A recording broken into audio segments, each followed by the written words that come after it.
വളങ്കടി, Taenia പെഡിസ് എന്ന് medically പറയും, അല്ലെങ്കിൽ അത്ലറ്റ്സ് ഫൂട്ട് എന്നും പറയാറുണ്ട്. ഫംഗസ് രോഗകാരണമായിട്ടുള്ള ഒരു ഇൻഫെക്ഷനാണ് വളങ്കടി. അത് പ്രധാനമായിട്ടും നമ്മുടെ കാലിലാണ് വരുന്നത്. അതും 4-ാമത്തെയും 5-ാമത്തെയും വിരലുകളുടെ ഇടയിലുള്ള ഒരു ഫംഗൽ ഇൻഫെക്ഷൻ. ഇത് മഴക്കാലമാണ്. ഇപ്പോൾ ഇത് കോമൺ ആയിട്ട് കാണാറുണ്ട്.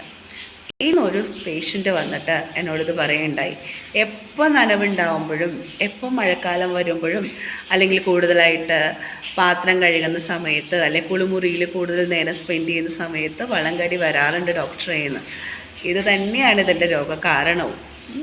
അതായത് നിരന്തരമായിട്ട് നമ്മൾ വെള്ളത്തിൽ വരുന്ന ഒരവസ്ഥ, അല്ലെങ്കിൽ പാദത്തോടു കൂടി നമ്മുടെ പൊതു കുളിമുറിയിലോ അല്ലെങ്കിൽ നീന്തൽ കുളത്തൊക്കെ ഒരുപാട് നേരം സ്പെൻഡ് ചെയ്യുക, അതും വൃത്തിയില്ലാത്ത രീതിയിൽ നമ്മൾ ഉപയോഗിച്ച സോക്സുകൾ തന്നെ വീണ്ടും വീണ്ടും ഉപയോഗിക്കുക, അതല്ല നമ്മൾ ഇപ്പോൾ ഷൂസുകൾ ഒരുപാട് നേരം വേർത്തതിന് ശേഷവും നമ്മൾ അതിൽ തന്നെ തുടരേണ്ടി വരിക.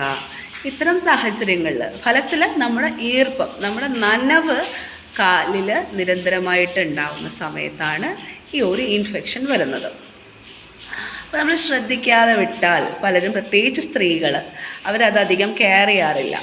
ചെറിയൊരു ബുദ്ധിമുട്ടല്ലേ, അങ്ങനെ ശ്രദ്ധിക്കാതെ വിടുമ്പോൾ ആ ഒരു ഇൻഫെക്ഷൻ നഖത്തിലേക്കും കാൽവെള്ളയിലൊക്കെ പടർന്നു കയറുന്നതായിട്ട് കണ്ടിട്ടുണ്ട്. ഇനി ഇത് കൈകളിലും കാണാറുണ്ട്.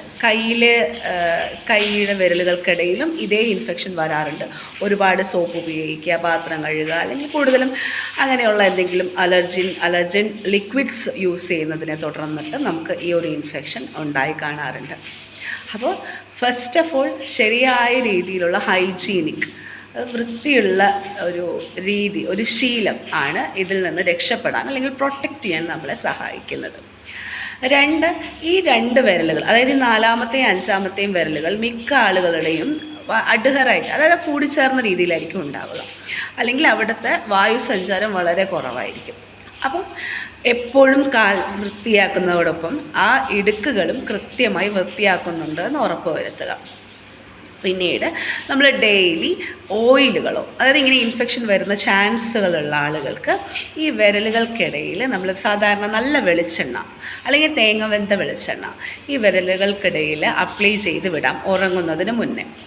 അതുപോലെ തന്നെ സ്കിന്ന് ഡ്രൈ ആവുമ്പോഴും ഇത്തരം ബുദ്ധിമുട്ടുകൾ കാണാറുണ്ട്. നമ്മൾ ഈ ഓയിൽ അപ്ലൈ ചെയ്യുന്നതോടുകൂടി എണ്ണയുടെ ഉപയോഗം കൊണ്ട് സ്കിന്നിൻ്റെ ഡ്രൈനെസ് ഒരു പരിധിവരെ കുറയ്ക്കാൻ പറ്റും. Thank you.